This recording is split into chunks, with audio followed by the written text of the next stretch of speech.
There's anger this evening after a 90-year-old woman who has dementia was handcuffed, had a spit hood placed over her head and had a taser aimed in her direction by police.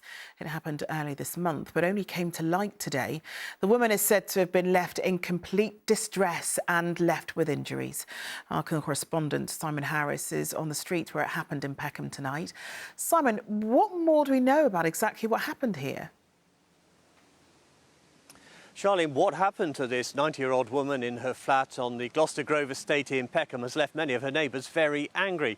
Scotland Yard says officers went to the flat after reports of a disturbance involving the woman and her carer.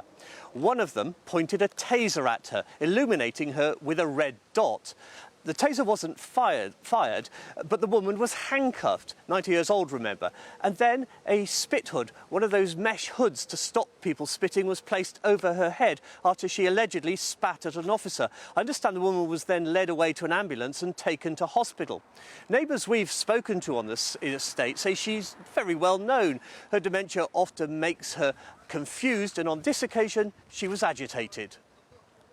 I think it's disgusting. I think it's bad behaviour from this police. Because at the end of the day, she's got dementia. The most the lady does is she comes out, she empties her rubbish bag, right? And at the end of the day, she doesn't cause a problem to nobody. I've known her all my life. All my life. The case is being investigated by the Independent Office for Police Conduct, and in a statement the Detective Superintendent in charge of policing in Southwark said, "While I do not wish to prejudge this process, officers know that they must be able to justify any use of force or restraint, and we will expect that of the officers involved in this incident. They also know that we expect them to show compassion and to adjust their approach in real time according to the circumstances they're faced with." Well, one of the officers involved has been suspended and banned from carrying a taser. 5 others have been switched to other duties, which doesn't bring them into contact with members of the public.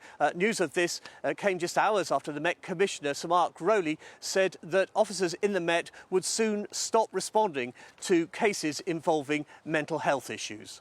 OK, Simon, thanks very much. But before that, the police watchdog is investigating tonight after officers trained a taser on a 90-year-old woman in her own home and placed a spit hood over her head. She is said to have been left with cuts and bruises after being handcuffed. Well, Simon Harris is in South East London, where it all happened. Simon, what on earth happened here?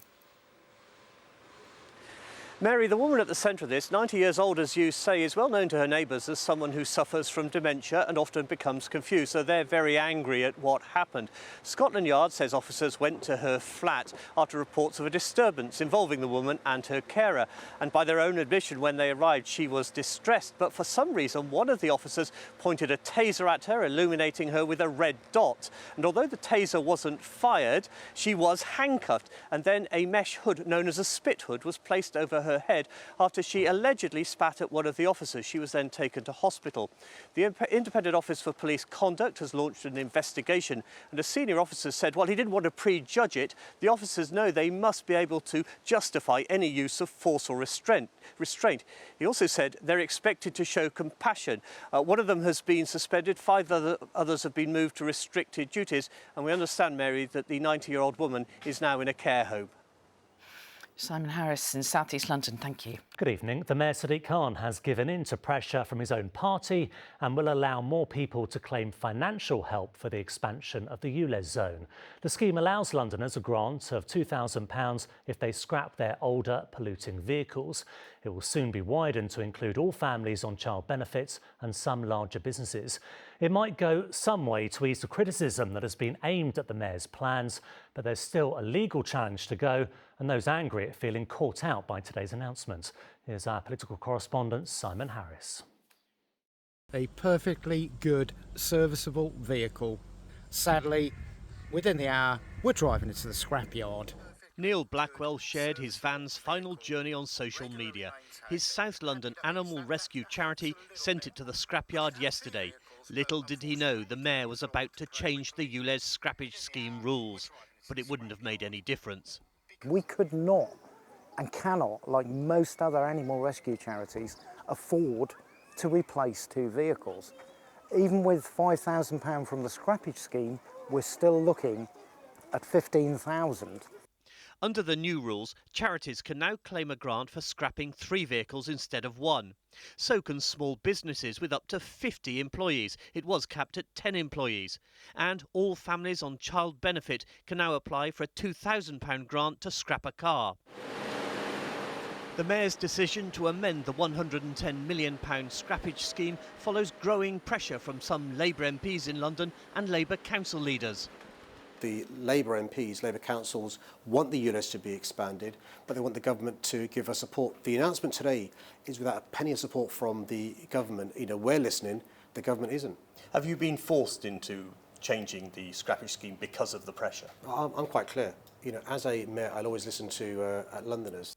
Since 2019, the ultra-low emission zone has embraced every street inside the North and South circulars, but from August the 29th, it will cover the whole of Greater London.